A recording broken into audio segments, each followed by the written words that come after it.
So we've got our proper kind of feedback from Anna and Carrie now. Yes, I'm back again. Let me just take you off my stand, flick you around. We don't have these problems in the room, do we? Absolutely. Here we go. There we go. I'm here.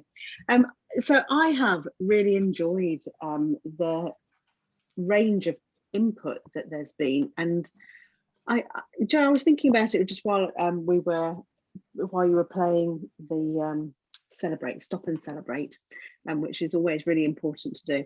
And I think there are a couple of things that have really stuck out to me. So there's something about the value of networking and peer support, whether that be through the Living Library or the Mush app, or the peer support that Catherine talked about in terms of the different cultures and women feeling empowered, having once been anxious, to then be able to support each other and offer really valuable advice to each other. So there's that, the peer support thing has come through loud and clear.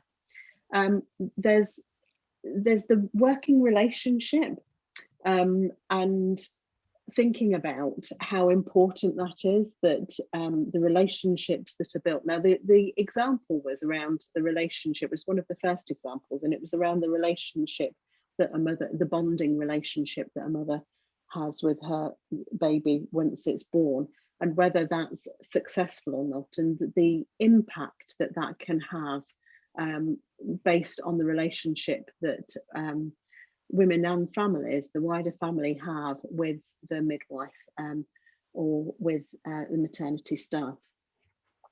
And then I noticed that there was a disparity between the card that was about it's really important to be able to say sorry and apologise when things don't go right, and how that felt like a really outdated and old-fashioned view, that it wasn't okay for healthcare professionals to be able to feel able to apologise and say sorry that things haven't gone as expected.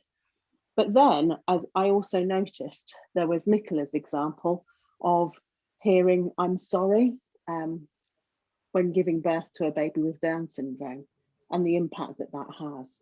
So it's the same word, but it's being used in different contexts.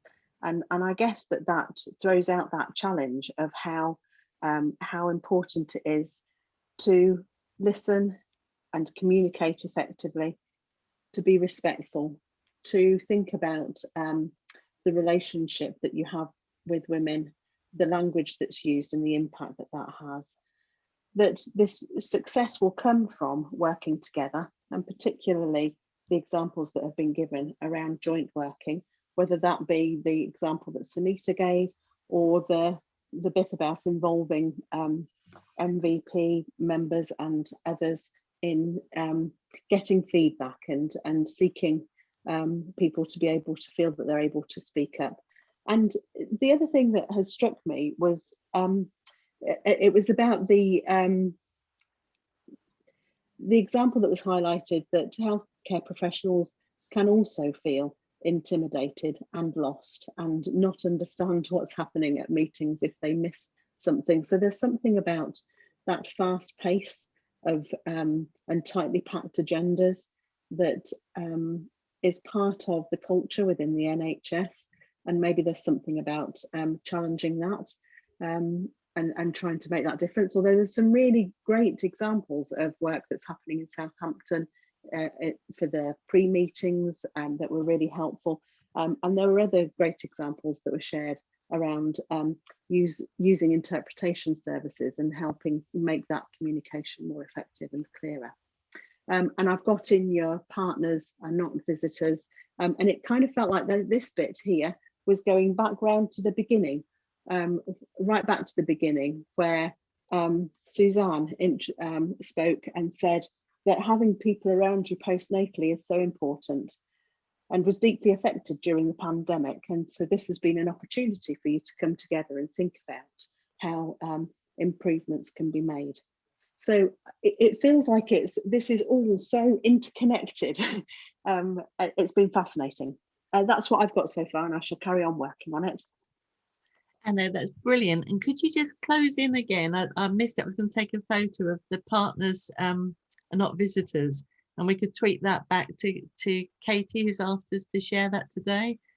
And I'm conscious that the one scenario we did sort of jump over a little bit was a bit more in-depth discussion about partners, dads, being able to stay. But I think that came through with Alex's powerful comments on, the effects if families are separated and if these things aren't respected as far as they possibly can be. And obviously we all know how difficult things must be with COVID. So yeah, wow. Now there's lots in there. I don't know if people want to unmute themselves, because how you capture that, Anna, from a blank piece of paper and swivel your camera around and do all the clever stuff you do. So we could have a mad moment where everyone unmutes themselves and gives Anna a clap.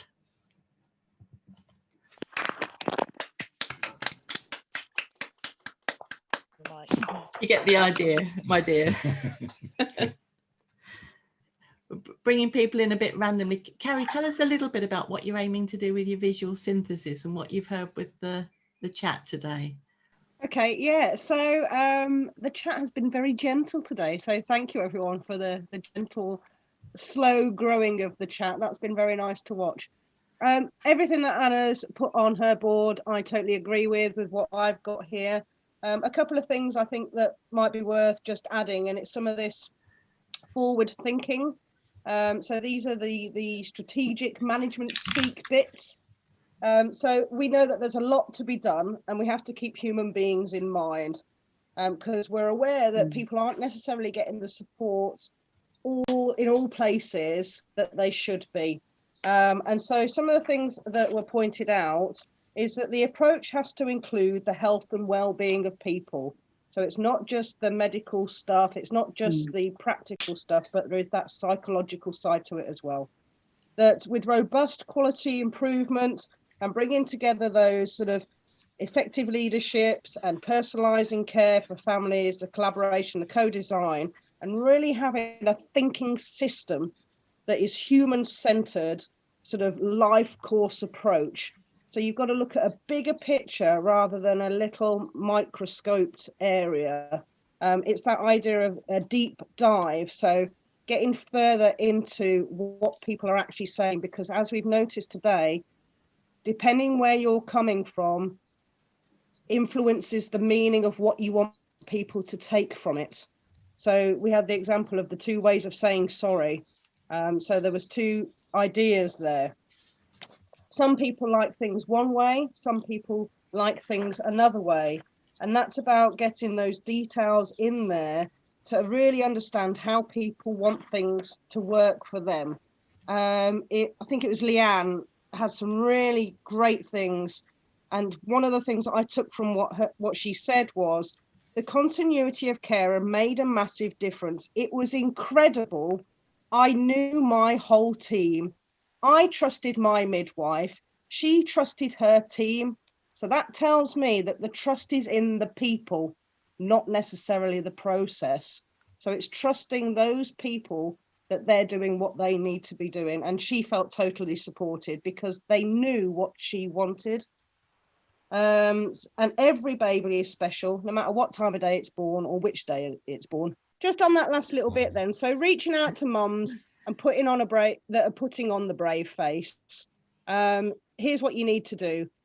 Forward thinking in those planning stages is the key. So having a big picture with lots of detail. We all know that the unprecedented times has affected this, i.e. COVID, but people will never forget how you make them feel. So think about how you want to leave them feeling with what it is that you're doing.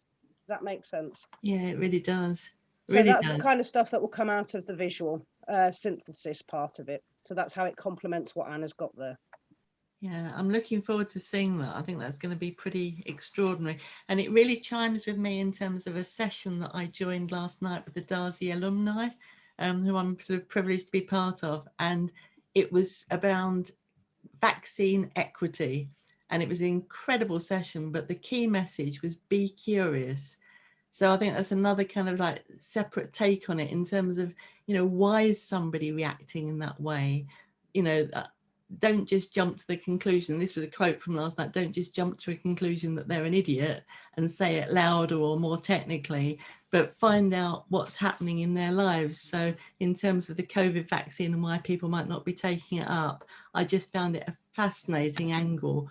Be curious rather than judgmental, and then, you know, to build people's trust and get them really engaging with you and listening, which is something that they choose to do. You know, we can have a session like this, and Who Shoes tries to get people to speak openly and honestly to find out how they feel, but it's their choice. And it's these ways. Yeah, Carrie, go on, you. I was just going to say, we all know what Shoom does. It makes an ass out of you and me. Yeah, Anna could put that one on. Okay, brilliant. Well, thank you, Anna, and Carrie. And I mean, I think that's been